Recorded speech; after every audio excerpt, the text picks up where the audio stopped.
Hi everyone, welcome to calculus with IJ. तो हमने CBSE के 23-24 पीवाईक्यू के सारे बोर्ड क्वेश्चंस की सीरीज स्टार्ट की है, जिसमें हमने फर्स्ट वाले पार्ट में इंटीग्रेशन के एमसीक्यू क्वेश्चंस कवर किए थे। आज की क्लास में हम करेंगे इंटीग्रेशन के 2 मार्कर्स। जो भी बोर्ड क्वेश्चन के जितने सेट्स में सारे क्वेश्चंस आए हुए हैं 23-24 के, चाहे वो बोर्ड के पेपर हो या कंपार्टमेंट के पेपर हो, तो उसके सारे के सारे 2 मार्कर्स आज हम कवर करेंगे। तो let us start with our first question. First is integration of e raised to power 4x minus 1 upon e raised to power 4x plus 1. देखो बेसिकली हमारे पास इंटीग्रेशन के जो मेथड्स होते हैं वो एक तो ट्रिग्नोमेट्रिक आइडेंटिटीज अप्लाई करना, जो ऑब्वियसली इसमें अप्लाई नहीं होगा। Then we have partial fraction. Partial fraction भी इसमें नहीं होगा क्योंकि इसके लिए कुछ डिनोमिनेटर में फ्रैक्शन सॉर्ट ऑफ ऐसा कुछ चाहिए होता है। या फिर बाय पार्ट्स में प्रोडक्ट ऑफ 2 डिफरेंट फंक्शंस होता है, वो भी यहाँ पे एप्लीकेबल नहीं होगा। देन वी हैव सब्सटीट्यूशन से हम इसको कर सकते हैं। बट अगर हम इसमें डायरेक्ट सब्सटीट्यूशन लगाते हैं, जैसे e raised to power 4x plus 1 को t पुट कर देते हैं, तो उसका डेरिवेटिव आएगा 4e raised to power 4x, और वैसा कुछ टर्म हमारा प्रॉपर बन नहीं पाएगा। तो इसको थोड़ा सा सब्सटीट्यूशन फॉर्म में लाने के लिए हम क्या करेंगे, सबसे पहले इसको e raised to power 2x से डिवाइड करेंगे, न्यूमरेटर को भी और डिनोमिनेटर को भी। So we will divide numerator and denominator by e raised to power 2x। इसको i ले लेते हैं। जब हमने e raised to power 4x को e raised to power 2x से डिवाइड किया तो वो क्या बन जाएगा, e raised to power 2x, क्योंकि 4x minus 2x is 2x। And जब यहाँ पे 1 upon e raised to power 2x लिखेंगे तो वो e raised to power minus 2x बन जाएगा, और नीचे भी e raised to power 2x plus e raised to power minus 2x हो जाएगा। अब हम इसको आराम से सब्सटीट्यूट कर सकते हैं। हम इसके डिनोमिनेटर को t पुट कर सकते हैं, put e raised to power 2x plus e raised to power minus 2x is equal to t। तो इसका डेरिवेटिव हो जाएगा, जो भी ex का डेरिवेटिव होता है वो ex ही रहता है, but e raised to power 2x है तो e raised to power 2x ही रहेगा, बट जो x का कोफिशिएंट है 2 वो साथ में आएगा। तो ये हो जाएगा 2e 2x, और 2 यहाँ पे भी e raised to power minus 2x रहेगा, बट क्योंकि x का कोफिशिएंट -2 है तो -2 आगे आएगा। So this dx is equal to dt। 2 इसमें से कॉमन ले लो तो e raised to power 2x minus e raised to power minus 2x dx हो जाएगा। 2 जब कॉमन लेके उस साइड लेके जाएंगे तो वो हाफ dt हो जाएगा। दैट मीन्स जो हमारा इंटीग्रल था वो इसका जो न्यूमरेटर है e raised to power 2x minus e raised to power minus 2x dx वो बन गया हाफ dt। तो उसको हम लिख सकते हैं हाफ dt, और डिनोमिनेटर जो होगा, क्योंकि हमने उसको t पुट किया था तो उसकी जगह हम लिखेंगे t। अब जो t का 1 अपॉन t का जो इंटीग्रल होता है that is log mod t plus c, तो half log mod t plus c आ जाएगा। t की वैल्यू जो है वापस सब्सटीट्यूट कर देंगे, e raised to power 2x plus e raised to power minus 2x plus c। तो यहाँ पे मॉड की ज़रूरत नहीं है, इसकी जगह हम ब्रैकेट भी लगा सकते हैं, क्योंकि जो e raised to power 2x वाली टर्म होगी that will always be positive. Even इसको भी e raised to power minus 2x को हम 1 upon e raised to power 2x लिखेंगे, और तो उस केस में भी ये हमेशा पॉजिटिव ही रहेगा। e की पावर चाहे पॉजिटिव हो नेगेटिव हो, टर्म ऑलवेज रिमेन्स पॉजिटिव। तो let us start with next question. Second is evaluate 0 to a cube x square upon x raised to power 6 plus a raised to power 6। इसमें थोड़ा सा ध्यान दिया करो, ऊपर x स्क्वायर है ना और नीचे x6 है। x6 को अगर हम x क्यूब होल स्क्वायर बना दें, x क्यूब होल स्क्वायर, तो x क्यूब को जब हम t पुट कर देंगे तो उसका डेरिवेटिव 3x स्क्वायर dx आ जाएगा। तो उसी वे से प्रोसीड करते हैं। तो इसको हम ले लेते हैं 0 to a cube x square upon x6 को हम x cube whole square put कर देते हैं, और a6 को भी चाहे a cube whole square put कर दो या फिर ऐसे ही रखो, बट सेम फॉर्म में लाना हमारे लिए बेटर रहेगा। अब हम क्या करेंगे, सब्सटीट्यूशन करेंगे। तो सब्सटीट्यूशन में हम x क्यूब को t पुट करेंगे। जब x क्यूब को t पुट करेंगे तो इसका डेरिवेटिव आएगा 3x square dx is equal to dt। That means जो x स्क्वायर dx होगा उसकी वैल्यू हो जाएगी 1/3 dt। तो न्यूमरेटर में हमारा x स्क्वायर dx, इसकी वैल्यू आ गई 1/3 dt। जब भी हम सब्सटीट्यूट करते हैं उस केस में हमेशा लिमिट्स चेंज किया करो, क्योंकि ये जो 0 to a क्यूब है ना, ये x की लिमिट्स है, बट हमने तो अपने x को t में चेंज कर दिया। दैट मीन्स हमें लिमिट्स भी जो x की लिमिट्स है उसको t की लिमिट्स में चेंज करने की ज़रूरत है। तो when x is equal to 0, t की वैल्यू हो जाएगी, यहाँ से देखा करो, x की जगह 0 पुट करके देखोगे तो t is also 0। And when x is equal to a cube, तो t हो जाएगा, x की जगह a क्यूब है और ये भी 3 है। ये ध्यान देना है, जब भी दो पावर्स होती हैं 3 and 3 दोनों पावर्स वो मल्टीप्लाई होती है, उनको ऐड नहीं करना। तो ये हो जाएगा a रेज़ टू पावर 9। अब हमारा सब्सटीट्यूशन का काम कंप्लीट है। जो हमारी लिमिट्स थी 0 to a क्यूब है, उसकी जगह आ गई 0 to a raise to power 9, और x स्क्वायर dx की जगह आ गया 1/3 dt। 1/3 इधर पुट कर लेते हैं और dt इधर, और x क्यूब को हमने t पुट किया था तो ये हो गया t square plus a cube का होल स्क्वायर। अब हमारे पास फॉर्मूला होता है, ये वाला जो फॉर्मूला है, this is dx upon x square plus a square की जो वैल्यू होती है वो होती है 1/a tan inverse x upon a plus c। इस a से कंफ्यूज नहीं होना, ये a डिफरेंट है, यहाँ पे a की जगह a क्यूब है, क्योंकि अगर फॉर्म को देखो ना, x की जगह t है और जो a है a स्क्वायर है ना, तो यहाँ पे a क्यूब का होल स्क्वायर है। तो ये फॉर्मूला अप्लाई करते हैं, 1/3 1/a मतलब a क्यूब हो जाएगा, tan inverse x upon a मतलब t upon a cube. c तो लगेगा नहीं क्योंकि ये डेफिनेट इंटीग्रल है, और जो लिमिट्स होंगी वो होंगी 0 to a raise to power 9। सबसे पहले हम a raise to power 9 put करेंगे।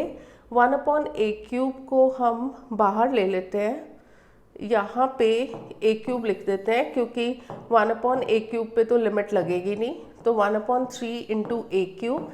तो पहले tan inverse a raise to power 9 upon a cube हो जाएगा, माइनस जब हम 0 पुट करेंगे तो tan inverse 0 upon a cube, 0 upon a cube है 0 ओनली, तो ये 0 हो जाएगा। तो a raise to power 9 upon a cube है, सेम बेसिस होती है तो पावर सब्ट्रैक्ट होती है, 9 - 3 रेज़ टू पावर 6 हो जाएगा। तो 1/3 a cube into tan inverse a raise to power 6 is our answer. So next question पे चलते हैं। sin 2x cos 3x dx। तो जब भी ट्रिग्नोमेट्रिक आता है तो हमारी मोस्टली ट्रिग्नोमेट्रिक आइडेंटिटीज़ भी लगती हैं, सब्सटीट्यूशन से भी हो सकता है। तो हमारे जो बेसिक मेथड्स होते हैं वो सब्सटीट्यूशन होता है, देन फॉर्मूलाज लगाना होता है। तो यहाँ पे डायरेक्टली ट्रिग्नोमेट्रिक आइडेंटिटीज से हो जाएगा। sin 2x cos 3x है, तो sin a cos b की आइडेंटिटी होती है, एक्चुअली वो होती है 2 sin a cos b। 2 sin a cos b का फॉर्मूला होता है sin a plus b plus sin a minus b, तो which is equal to 2 sin a cos b। तो यहाँ पे तो हमें 2 चाहिए ना, तो दैट मीन्स हम इसको 2 से मल्टीप्लाई एंड डिवाइड करेंगे, तो 1/2 बाहर लिख देंगे, अंदर लिख देंगे 2 sin 2x cos 3x dx and limits are from 0 to π/2।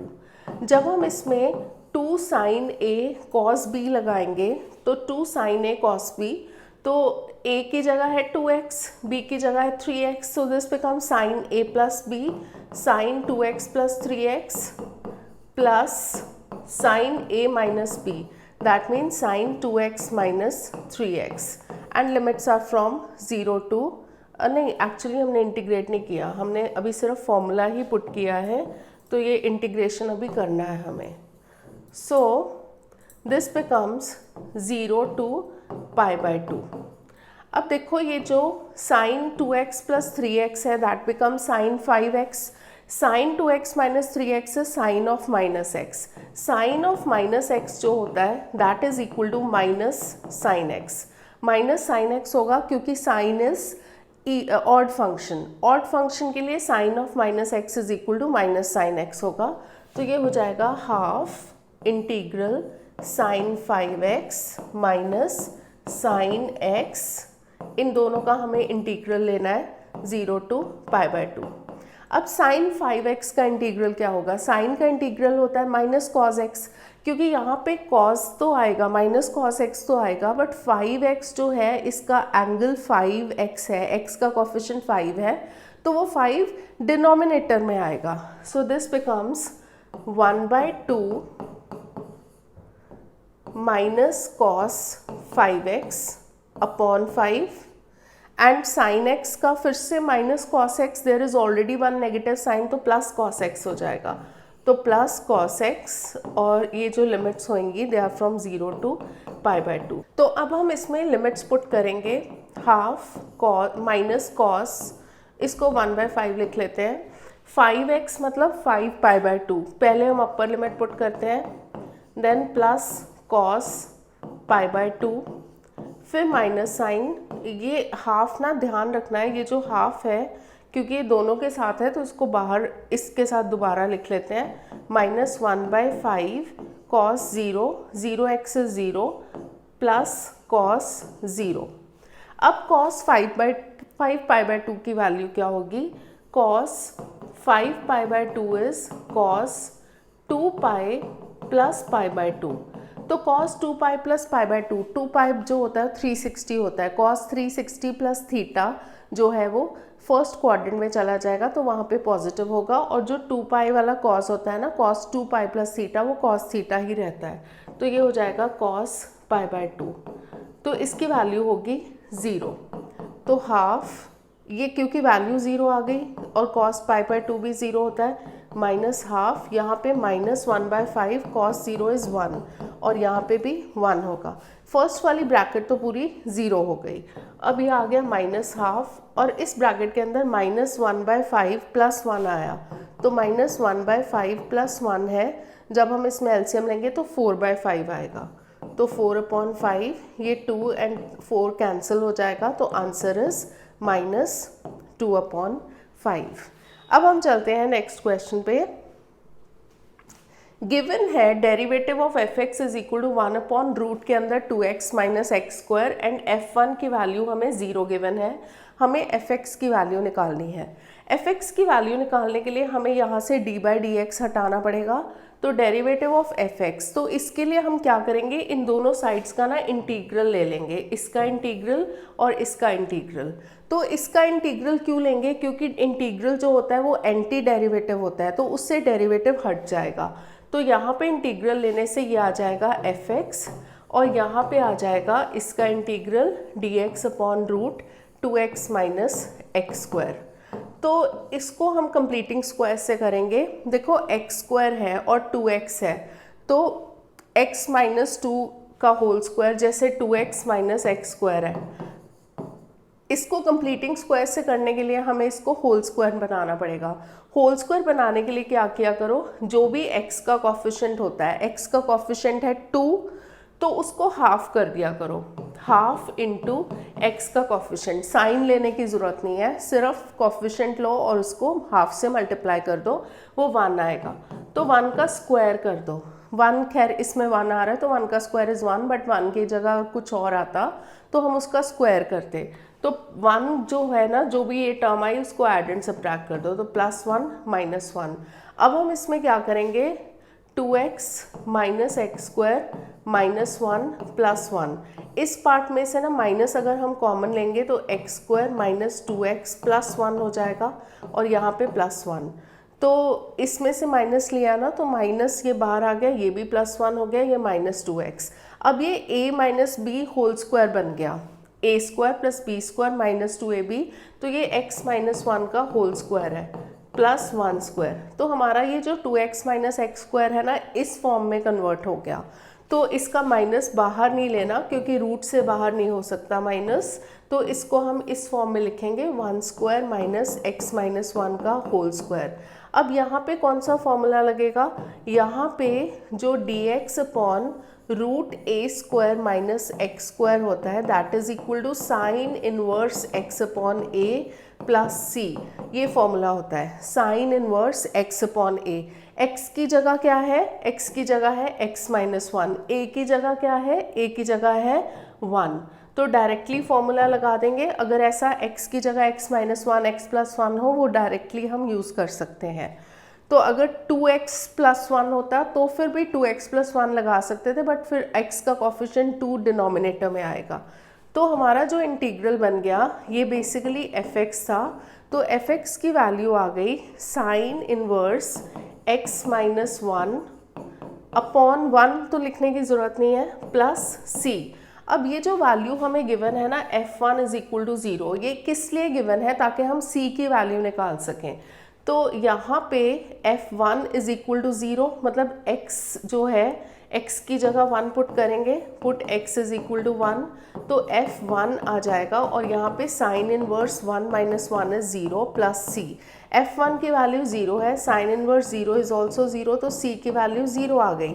That means ये फाइनल आंसर नहीं था, हमें इसमें c की वैल्यू पुट करनी थी अभी। तो fx is equal to sine inverse x minus one जो है वो fx की वैल्यू है जो हमें फाइंड आउट करनी थी, क्योंकि c तो 0 आया ना। So this is the final answer. अब करते हैं next question, dx upon x into x square minus one. Obviously हम इसको पार्शियल फ्रैक्शन से कर सकते हैं, 1 upon x, x minus one, x plus one लिख के we can do that. But इसमें हम पार्शियल फ्रैक्शन के अलावा एक थोड़ा सा इजी मेथड भी यूज़ कर सकते हैं। हम क्या करेंगे, ये जो ब्रैकेट है ना इसमें से एक्स स्क्वायर कॉमन निकालेंगे। एक्स स्क्वायर जब कॉमन निकालेंगे तो 1 आएगा और यहाँ पे 1 अपॉन एक्स स्क्वायर आ जाएगा। तो ये हो जाएगा dx upon x cube into 1 minus one upon x square. अब ये जो 1 upon 1 minus one upon x square है ना, इसको टी पुट कर देते हैं। अगर ऐसे कन्फ्यूजन होती है तो ऐसे भी लिख सकते हो, x raise to power minus two is equal to t. तो इसका जब डेरिवेटिव लेंगे 1 का डेरिवेटिव 0 आएगा और माइनस तो है, और x raise to power minus two का क्या होगा, minus two x raise to power minus three d x is equal to d t.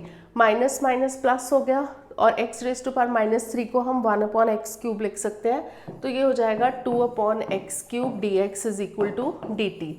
तो dx अपॉन एक्स क्यूब की वैल्यू आ गई, जब 2 को उस साइड लेके जाएंगे तो हाफ dt हो जाएगा। तो हमारा जो इंटीग्रल है उसमें dx अपॉन एक्स क्यूब की जगह आ गया हाफ dt, तो हाफ dt। और ये जो 1 minus one upon x square है इसको हमने t पुट किया था, तो ये हो जाएगा half log mod t plus c। t की वैल्यू वापस पुट करते हैं, half log 1 minus one upon x square plus c।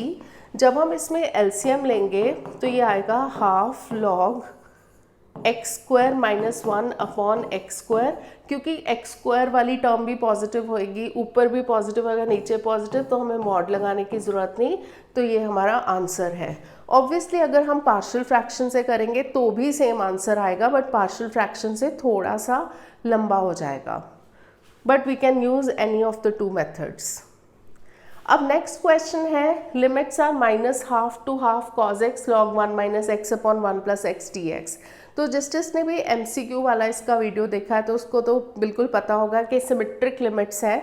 Symmetric limits मतलब minus a to a form में सेम लिमिट होती है, एक बार पॉजिटिव एक बार नेगेटिव, ऊपर पॉजिटिव नीचे नेगेटिव, और उसके मिडिल में 0 आता है, उनको सिमेट्रिक लिमिट्स बोलते हैं। तो सिमेट्रिक लिमिट्स वाले क्वेश्चन में हम हमेशा ऑड इवन के लिए चेक करते हैं कि जो इसका इंटीग्रैंड है जिसका हमने इंटीग्रल लेना है वेदर दिस इज़ ऑड या इवन। अगर वो डायरेक्टली ऑड आ जाता है तो हमारे मज़े हो जाते हैं, तो उस केस में आंसर इज 0 इटसेल्फ। तो इसके लिए हम क्या करेंगे, इसको ले लेंगे fx। पहले इसको i पुट कर लेते हैं, minus half to half cos x log 1 minus x upon 1 plus x d x. ये जो इंटीग्रैंड है जिसका हमने इंटीग्रल लेना है इसको हम fx ले लेते हैं, तो वो हो जाएगा cos x log 1 minus x upon 1 plus x. Odd even का चेक करने के लिए हम x की जगह माइनस एक्स पुट करते हैं, तो f एट माइनस एक्स हो जाएगा cos of minus x log 1 minus minus plus हो जाएगा और नीचे 1 माइनस एक्स हो जाएगा। तो cos is even function. Even function के लिए क्या होता है कि अगर फंक्शन इवन हो तो f एट माइनस एक्स जो है वो f(x) के बराबर होगा, पर अगर फंक्शन ऑड हो तो f एट माइनस एक्स जो है वो माइनस f(x) के बराबर होगा। कॉस तो इवन फंक्शन होता है, तो कॉस ऑफ माइनस एक्स की वैल्यू कॉस एक्स हो जाएगी। अब देखो लॉग का जो है इसका हम रेसिप्रोकल ले सकते हैं। ये जो 1 + x 1 - x है ना, ओरिजिनल फॉर्म में लाने के लिए हम इसका फ्रैक्शन का रेसिप्रोकल ले सकते हैं। जब भी फ्रैक्शन का रेसिप्रोकल लेते हैं तो क्या होता है, ऊपर -1 आ जाता है, तो पावर -1 हो जाती है। अब लॉग के केस में we can use this log m⁻n इज n log m। तो ये जो -1 आगे आएगा तो ये हो जाएगा f(-x) is equal to -cos x log 1 - x upon 1 + x। तो जो हमने fx लिया था, ये fx लिया था, ये सेम आ गया बट उसका नेगेटिव आ गया। दैट मीन्स f(-x) की वैल्यू -fx आ गई।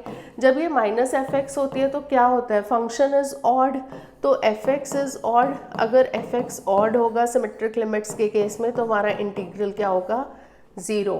Very easy. नेक्स्ट क्वेश्चन, तो हमारा ये क्वेश्चन है integral 2x upon x² + 1 x² - 4 dx। x² है, 2x है, तो x² को हम t पुट कर सकते हैं, सब्सटीट्यूशन कर सकते हैं। x² को अगर हम t पुट करेंगे तो 2x dx हो जाएगा dt। तो हमारा जो इंटीग्रल बन गया वो बन गया dt upon t + 1 into t - 4। Now we can easily use partial fraction. Partial fraction के लिए ये जो 1/t + 1 है इंटू t - 4, इसको हम लिखेंगे a/t + 1 प्लस b/t - 4 और इसमें एलसीएम लेंगे। जैसे हम पार्शियल फ्रैक्शन में a/t + 1 b/t - 4 लेते हैं, अगर हम a/t - 4 b/t + 1 लेंगे तो भी कोई फ़र्क नहीं पड़ेगा, आंसर सेम आएगा। जब हम एलसीएम लेंगे तो यहाँ पे आएगा a × t - 4 plus b × t + 1। तो 1 इज इक्वल टू, जब t की टर्म्स को कंबाइन करेंगे ब्रैकेट्स ओपन करके, तो a + b t के साथ आएगा और -4a + b आएगा। इसको ऐसे लिख देते हैं -4a + b। तो यहाँ पे जो a + b है वो तो 0 आ रहा है क्योंकि लेफ्ट हैंड साइड पे t का कोई भी कॉफिशेंट नहीं है, क्योंकि कॉफिशेंट्स को कंपेयर करेंगे तो a + b 0 है और यहाँ पे -4a + b की वैल्यू है 1। ये कांस्टेंट है, ये भी कांस्टेंट है, तो दिस इज़ 1। दोनों से a b निकालेंगे, किसी भी वे से निकाल सकते हो, मैं दोनों इक्वेशंस को सब्ट्रैक्ट कर रही हूँ। तो 4a + a 5a हो जाएगा और यहाँ पे -1, तो a की वैल्यू आ गई -1/5। अब देखो a + b 0 है तो b होगा नेगेटिव ऑफ a, तो b की वैल्यू आ जाएगी 1/5। तो ये हमारी जो a b की वैल्यूज़ आ गई, इसको हम फर्स्ट में सब्स्टिट्यूट करते हैं और साथ में इंटीग्रल भी कर लेते हैं। t + 1 इंटू t - 4 हो जाएगा, a है -1/5 dt upon t + 1, b is 1/5, ये हो जाएगा dt अपॉन t - 4। तो -1/5 t + 1 का integral is log mod t + 1 और यहाँ पे 1/5 log mod t - 4 plus c आ जाएगा। 1/5 अगर हम कॉमन लें तो ये log m - log n हो जाएगा। इसके आगे माइनस है ना, तो log m - log n को हम लिख सकते हैं log m अपॉन n। तो 1/5 कॉमन लेके log t - 4 upon t + 1 plus c। अब वापस हम t की वैल्यू पुट करेंगे, तो t की वैल्यू है x² - 4 upon x² + 1 plus c is the answer. Numerator negative भी हो सकता है तो इसलिए हम इसको मॉड में ही लिखेंगे। तो हमारा नेक्स्ट क्वेश्चन है cos³ x, तो I is equal to cos³ x e⁻ log sin x dx। जब भी e⁻ log हो, देखो एक हमारे पास प्रॉपर्टी होती है e log a to the base e। ये वाली बेस भी e है, ये बेस भी e है, तो ये आपस में 1 हो जाता है, तो इसका आंसर a हो जाएगा। तो यहाँ पे भी e⁻ log sin x है, तो अगर कुछ बेस नहीं गिवन हम e अज्यूम कर सकते हैं, क्योंकि हमारा जो CBSE के NCERT है उसमें ln नहीं यूज़ करते, उसकी जगह log ही यूज़ करते हैं, तो बेस e यूज़ कर सकते हैं, तो ये हो जाएगा sin x। यहाँ पे ये लिख सकते हो ये property. So this becomes cos³ x into sin x dx। अब बहुत सिंपल हो गया, cos x को t पुट करेंगे तो उसका डेरिवेटिव हो जाएगा minus sine x d x is equal to d t. तो हमारा इंटीग्रल हो गया cos x की जगह हो गया t cube and sine x d x की जगह हो जाएगा माइनस डी टी, तो माइनस डी टी, तो ये हो जाएगा minus t 4/4 plus c. So answer is -1/4। T था cos x, तो cos 4x plus c is the answer. तो ये बहुत छोटा क्वेश्चन था। अब है next question, dx upon 5 plus 4x minus x square. अभी हमने कंप्लीटिंग स्क्वायर्स का किया था ना, तो अच्छा है, उसकी भी प्रैक्टिस हो जाएगी। तो इसको हम कंप्लीटिंग स्क्वायर्स से करेंगे, जहाँ पे भी एक्स स्क्वायर वाली टर्म हो, एक्स वाली टर्म हो, तो ऑब्वियसली वो क्वाड्रेटिक सा होता है, तो उसको कंप्लीटिंग स्क्वायर्स से करते हैं। तो 5 plus 4x minus x square, तो मैंने क्या बताया था, जो x का कॉफिशेंट होता है 4 है x का कॉफिशेंट, उसको हाफ से करेंगे मल्टीप्लाई। तो हाफ से जब करेंगे तो वो 2 हो जाएगा। 2 का स्क्वायर 4 को ऐड एंड सब्ट्रैक्ट करेंगे, बट यहाँ पे ऐड एंड सब्ट्रैक्ट करने की ज़रूरत नहीं है, क्योंकि 5 को ऑलरेडी हम 4 लिख सकते हैं। हमें 4 चाहिए होगा ना, तो 5 को हम 4 लिख सकते हैं। अगर ऐड एंड सब्ट्रैक्ट करना है तो कर लेते हैं, क्योंकि ये साइन का भी कुछ चक्कर है यहाँ पे। तो 2 का स्क्वायर हो जाएगा 4 को ऐड एंड सब्ट्रैक्ट करेंगे तो 4 माइनस 4, यहाँ पे ना 4x minus x square minus 4 को लेंगे, ये वाली टर्म, ये टर्म और ये टर्म, 5 प्लस 4 हो जाएगा 9, क्योंकि इसमें से जब हम कॉमन लेंगे ना x square minus 4x plus 4, तभी प्रॉपर आइडेंटिटी बन पाएगी। तो ये x माइनस 2 का होल स्क्वायर हो गया, यहाँ पे नेगेटिव है, प्लस 9 इज 3 स्क्वायर। तो इसको ना माइनस साइन को कभी भी, जैसे ये हो ना इस फॉर्म में, माइनस को बाहर नहीं निकालना, नहीं तो हमारा फॉर्मूला जो है वो उल्टा लगेगा। माइनस को इसी फॉर्म में रखना है। तो इसको हम dx upon 3 square minus x minus 2 whole square लिखेंगे। अब देखो यहाँ पे हमारा जो सम स्पेशल इंटीग्रल्स के फॉर्मूलाज होते हैं ना, वो सारे फॉर्मूलाज अच्छी तरह से याद होने चाहिए। तो वो हो जाएगा a square minus x square, ये हो जाएगा 1/2a log mod a plus x upon a minus x plus c, इसका फॉर्मूला होता है। अगर देखो हम माइनस साइन को बाहर लिख देते, कुछ एडजस्ट कर देते, तो हमारा a square minus x square की जगह x square minus a square का फॉर्मूला लग जाता, और उसकी वजह से हमारा आंसर बिल्कुल ही गलत हो जाता। तो ये काम बिल्कुल नहीं करना। तो ये एक स्पेशल टिप है, मतलब ये ऐसे बिल्कुल भी नहीं करना। वो हमेशा ऐसा माइनस अगर कॉमन लेके कंप्लीटिंग स्क्वायर्स करते हैं तो माइनस को उसी के अंदर ही रखना है, इंटीग्रल के अंदर, इंटीग्रल से बाहर नहीं निकालना। अब देखो a की जगह है 3, तो हमारा इंटीग्रल बन गया 1/2 इंटू 3 लॉग मॉड a की जगह है 3, x की जगह है x माइनस 2, और नीचे भी a की जगह 3, x की जगह x माइनस 2। यहाँ पे माइनस था ना, इसलिए मैंने ब्रैकेट डाल दी। सो 1/6 लॉग मॉड 3 माइनस 2 1 हो जाएगा, 1 प्लस एक्स अपॉन, जब इसको सिंप्लीफाई करेंगे तो 3 माइनस एक्स प्लस 2 हो जाएगा। So this is 5 minus x plus c is the answer. अब चलते हैं नेक्स्ट क्वेश्चन पे। Cosec cube 3x plus 1 cot 3x plus 1 dx। Cot का जो डेरिवेटिव होता है माइनस कोसेक स्क्वायर होता है, बट यहाँ पे हमारे पास कोसेक क्यूब है। अगर हम कॉट को x लेंगे, कॉट को t लेंगे, तो उसका डेरिवेटिव माइनस कोसेक स्क्वायर है। तो एक कोसेक का हम क्या करेंगे, तो हम क्या करते हैं, इसमें कोसेक क्यूब है ना, उसको ना ब्रेक कर देते हैं। Cosec 3x plus cosec square 3x plus 1 into cosec 3x plus 1 into cot 3x plus 1 तो है ही। अब हम क्या करेंगे, कोसेक को टी पुट करेंगे, क्योंकि कोसेक का डेरिवेटिव होता है minus cosec x cot x. Put cosec 3x plus 1 is equal to t, तो इसका डेरिवेटिव होगा, कोसेक का derivative minus cosec x cot x, तो minus cosec 3x plus 1 cot 3x plus 1, साथ में 3x प्लस 1 का भी डेरिवेटिव आएगा, क्योंकि 3x प्लस 1 है ना एंगल x की जगह, तो 3x प्लस 1 का डेरिवेटिव 3 होता है, तो ये -3 यहाँ लिख देते हैं, dx इज dt। तो बेसिकली हमारे पास cosec 3x plus 1 into cot 3x plus 1 dx की जो वैल्यू हो गई वो हो गई -1/3 dt। दैट मीन्स जब हम सब्सटीट्यूशन करेंगे, देखो कोसेक 3x प्लस 1 को टी पुट किया तो ये तो हो जाएगा टी स्क्वायर, और cosec 3x plus 1 cot 3x plus 1 की वैल्यू -1/3 dt। -1/3 बाहर लिखेंगे और यहाँ पे टी स्क्वायर dt। तो ये -1/3 टी स्क्वायर का integral is t cube upon 3 plus c, तो -1/9 हो गया टी क्यूब, मतलब cosec cube 3x plus 1 plus c is the answer. तो अब चलते हैं नेक्स्ट क्वेश्चन में। ये सीरीज अगर हेल्पफुल लग रही है तो please don't forget to share it with your friends, give it a like and also don't forget to subscribe to the channel. So हमारा नेक्स्ट इंटीग्रल है x√1 + 2x dx।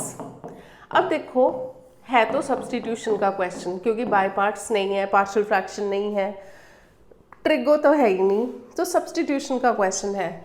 अगर हम 1 + 2x को टी पुट करते हैं तो dx = dt हो जाएगा। तो 1 + 2x से इसकी वैल्यू निकालना थोड़ा मुश्किल हो जाएगा, रूट भी नहीं हटेगा। तो हम इसमें क्या करते हैं, सीधा √1 + 2x को टी पुट कर देते हैं। √1 + 2x इज t, तो इसकी स्क्वायरिंग कर लो, 1 + 2x हो जाएगा t स्क्वायर। हमें तो x भी सब्सटीट्यूट करना है ना, तो x की वैल्यू भी निकाल लो, t² - 1/2। ये -1 उस साइड जाएगा, t² - 1 फिर अपॉन 2, √1 + 2x t, तो इससे dx निकालो। 1 + 2x अगर t² होगा तो 2dx = 2t dt हो जाएगा। 2 and 2 कैंसिल हो गया, dx की जगह आएगा t dt। अब हम सब्सटीट्यूशन करते हैं, x की जगह हमारा क्या आया, t² - 1/2, √1 + 2x की जगह क्या आया, t, और dt की जगह क्या आया, dx की जगह d dt, तो इंटू t dt। तो ये हो जाएगा, 1/2 को तो बाहर ले लेते हैं। सो ये t² हो गया, t² और यहाँ पे भी t² - 1 है, तो t4 - t² dt हो जाएगा। t4 का जो इंटीग्रल होगा वो होगा t⁵5/5, t² का होगा t³ 3 + c। जब हम इसको ओपन करेंगे तो 1/10 t5 - 1/6 t³ + c। अब t की वैल्यू वापस पुट कर देंगे। t जो है √1 + 2x है, √1 + 2x का मतलब होता है 1 + 2x (1/2)।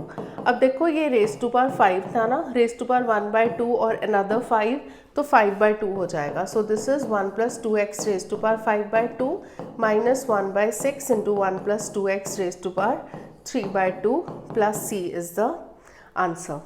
नेक्स्ट क्वेश्चन पे चलते हैं। इवैल्यूएट 0 to π²/4, लिमिट 0 to π²/4 है, sin √x/√x। sin √x/√x में हम सब्सटीट्यूशन करेंगे। सब्सटीट्यूशन में किसको टी पुट करेंगे, √x को टी पुट करेंगे। Put √x = t।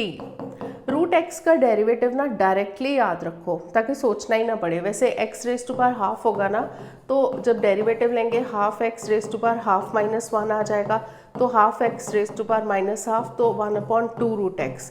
तो इसका डेरिवेटिव डायरेक्टली लिया करो, सोचने की भी ज़रूरत नहीं। √x का डेरिवेटिव 1/2 √x, तो 1/2 √x dx = dt। तो dx/√x हो जाएगा 2 dt। तो अभी सब्सटीट्यूशन हो गया कंप्लीट? नहीं, अभी एक काम बाकी है। जहाँ पे भी हम सब्सटीट्यूशन करते हैं वहाँ पे हम साथ में ही लिमिट्स चेंज करते हैं, क्योंकि ये जो लिमिट्स हैं ये x की लिमिट्स हैं। We have changed our variable from x to t, so we also need to change the limits from limits of x to limits of t। तो x को पहले 0 पुट करेंगे। जब x 0 हो जाएगा तो t की वैल्यू, देखो √0 है ना, तो वो 0 हो जाएगी। फिर हम x को π²/4 पुट करेंगे, तो t की वैल्यू √π²/4 हो जाएगी। √π²/4 का मतलब π² का √ π और 4 का 2, तो i हो जाएगा 0 to π/2। sin √x की जगह sin t, और ये dx/√x इज 2 dt। dx/√x की जगह 2 dt, 2 इधर dt इधर। साइन का इंटीग्रल क्या होता है, -cos t 0 to π/2, माइनस को बाहर ले लो तो cos t 0 to π/2। First we will put upper limit, तो cos पाई बाय 2 हो जाएगा, फिर we will put lower limit which is cos 0, तो हमारा इंटीग्रल बन गया -2 cos pi by 2 is 0, cos 0 is 1, -2 into -1, so answer is 2। तो let us start with our next question.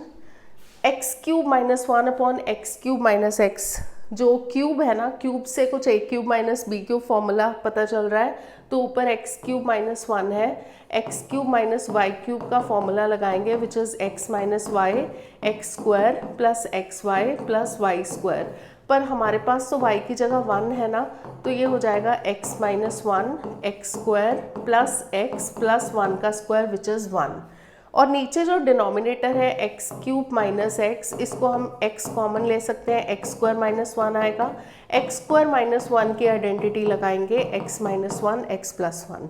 अब वैल्यूज़ पुट करते हैं। न्यूमरेटर जो था वो हमारा ये बन गया था x minus 1 x square plus x plus 1, और डिनोमिनेटर है x into x minus 1 x plus 1 d x minus 1 and x minus 1 हो गया कैंसिल। अब हम इसमें क्या करें, नीचे x इंटू एक्स प्लस 1 है, अगर हम पार्शियल फ्रैक्शन लगाते हैं तो इम्प्रॉपर फ्रैक्शन है, पहले हमें डिवाइड करना पड़ेगा, बट यहाँ पे ना पार्शियल फ्रैक्शन की जगह हम थोड़ा सा इजी मेथड भी लगा सकते हैं, प्लस एक्स माइनस एक्स हो गया, तो नीचे x into x plus 1 d x. मैंने न्यूमरेटर में ना प्लस एक्स माइनस एक्स किया है, क्यों किया है, क्योंकि x square plus x plus 1 था ना, तो मुझे ऐसे लग रहा था ये एक्स स्क्वायर है ये 1 स्क्वायर है, तो यहाँ पे 2x हो जाए तो मज़े हो जाएंगे, x प्लस 1 का होल स्क्वायर बन जाएगा। तो यहाँ पे इसलिए ये जो x square plus x plus 1 plus x, ये x square plus 2x plus 1 बन गया, और माइनस एक्स तो है ही, और नीचे हो जाएगा x into x plus 1 d x. तो न्यूमरेटर में हमारा बन गया x प्लस 1 का whole square minus x upon x into x plus 1 d x. Partial fraction लगाने से पहले ना हमेशा स्प्लिट करने की कोशिश किया करो न्यूमरेटर में। तो अब हम न्यूमरेटर से इसको स्प्लिट करेंगे, x प्लस 1 ये x प्लस 1 है, x plus 1 whole square upon x into x plus 1 minus x upon x into x plus 1 d x हो जाएगा। ये x प्लस 1 कैंसिल हो गया, तो यहाँ पे बचा है x प्लस 1 अपॉन एक्स, इसको भी स्प्लिट कर सकते हैं, और यहाँ पे x एंड x कैंसिल हो गया, 1 upon x plus 1 d x. ठीक है, इसको स्प्लिट करने के लिए हम इसको लिखेंगे x upon x which is 1, और इसको 1 upon x minus 1 upon x plus 1 d x. अब इंटीग्रल ले लेते हैं, तो हमारा जो इंटीग्रल होगा 1 का इंटीग्रल आएगा x, और 1 बाय एक्स का आएगा लॉग मॉड x, और ये आएगा minus log mod x plus 1 plus c is our answer. अब हमारा नेक्स्ट क्वेश्चन है -4 to 0 mod x plus 2 d x. Mod के केस में ना मॉड को पहले डिफाइन करो। मॉड x प्लस 2 जो होता है वो होता है positive x plus 2 if x plus 2 greater than और equal to 0, negative x plus 2 if x plus 2 is less than 0। ये नॉर्मल डेफिनेशन है मॉड की। इसको हम ऐसे भी लिख सकते हैं, mod x plus 2 is equal to x plus 2 if x is greater than और equal to -2 minus x plus 2 if x is less than -2। अब देखो -4 एंड 0 के बीच में इंटीग्रल की लिमिट्स है -4 एंड 0, उसी के बीच में -2 आता है ना, तो दैट मीन्स ये जो इंटीग्रल है ना -4 to 0 लिमिट्स के बीच में -2 is a break point. Break point का मतलब क्या है, जब -2 से बड़ी होगी वैल्यू, ये देखो ये -2 से बड़ी है ना, -2 से बड़ी में इसकी वैल्यू पॉजिटिव होगी, x प्लस 2 होगी, और लेस देन -2 मतलब -4 to -2 के बीच में जब इसकी वैल्यू होगी मॉड की, तो वो नेगेटिव ऑफ x प्लस 2 होगी। तो ये जो इंटीग्रल है इसको हम दो पार्ट्स में डिवाइड कर लेते हैं, एक तो -4 to 0 हो जाएगा, -2 हो जाएगा। -4 to -2 जब हम लेंगे तो इस केस में value is negative x plus 2, negative बाहर लिख लेते हैं, x प्लस 2 डी एक्स। और जब हम -2 to 0 में लेंगे तो -2 to 0 में दिस इज पॉजिटिव, तो x प्लस 2 डी एक्स। अब हम इस पे इंटीग्रल लगाएंगे, x का इंटीग्रल हो जाएगा x² और 2 का हो जाएगा 2x, limits are from -4 to -2, और यहाँ पे भी x² plus 2x and limits are from -2 to 0। अब इसमें कैलकुलेशन पार्ट काफ़ी लंबा होता है, तो पहले -2 पुट करेंगे ऊपर वाली लिमिट, तो -2 का होल स्क्वायर इज 4/2 हो जाएगा 2 एंड 2 × -2 इज -4। ब्रैकेट डाल लेते हैं, बहुत सारे माइनस साइन है, तो माइनस साइन के बाद -4 पुट करेंगे। -4 का स्क्वायर 16, 16/2 इज 8 और -4 × 2 इज -8, प्लस यहाँ पे भी पुट करेंगे, 0 हो जाएगी फर्स्ट ब्रैकेट, दोनों 0 हो जाएंगे, पर माइनस साइन है ना, तो एक बार 0 लिख देना, नहीं तो माइनस मिस हो जाएगा। -2 का होल स्क्वायर 4/2 इज 2, यहाँ पे -4 हो जाएगा। अब ध्यान से इसको सॉल्व करते हैं, 2 - 4 इज -2, ये टर्म तो 0 हो गई, प्लस यहाँ पे 2 - 4 इज -2, यहाँ पे भी माइनस है तो +2 हो जाएगा, और यहाँ पे अब माइनस माइनस +2 है, तो 2 + 2 आंसर इज 4। अब है हमारा लास्ट क्वेश्चन, 1/√5 - 6x - x²। तो इसमें देखें 2 मार्कर में हमारे कंप्लीटिंग स्क्वायर्स वाले, सम स्पेशल इंटीग्रल्स वाले 3 क्वेश्चन आ चुके हैं। 5 - 6x - x² में हम क्या करेंगे, x का कॉफिशिएंट 6, -6 नहीं लेना, माइनस से हमें कोई मतलब नहीं है, सिर्फ 6 लेना है, तो x का कॉफिशिएंट 6, उसको करना है हाफ से मल्टीप्लाई, तो क्या आया 3। अब हमें 3 के स्क्वायर को ऐड एंड सब्ट्रैक्ट करना है, तो +3² मतलब 9 को ऐड एंड सब्ट्रैक्ट करना है, -x² -6x एंड -9 को ले लेते हैं इकट्ठा, और 9 + 5 को इकट्ठा ले लेते हैं। तो इसमें से जब माइनस कॉमन निकालेंगे, ये x + 3 का होल स्क्वायर आएगा। जब माइनस साइन कॉमन निकालेंगे सारी टर्म्स पॉजिटिव हो जाएंगी, सो this is square of x + 3, और ये हो जाएगा 14। अब देखो इसको रूट के अंदर है ना, तो इसको अब 14 को हम लिख सकते हैं √14 का होल स्क्वायर माइनस ये x + 3 का होल स्क्वायर हो जाएगा। तो हमारा जो इंटीग्रल बन गया dx अपॉन, माइनस साइन जैसे मैंने बताया था एडजस्ट करना है, उसको बाहर नहीं लेना, वैसे भी रूट से बाहर ले नहीं सकते, तो ये हो जाएगा √14 का होल स्क्वायर माइनस x + 3 का होल स्क्वायर। अब dx upon √a² minus x² का जो फॉर्मूला होता है वो होता है sine inverse x upon a plus c। a की जगह हमारे पास क्या है, √14, तो ये हो जाएगा साइन इनवर्स x की जगह है x + 3 और a की जगह है √14 plus c is the answer.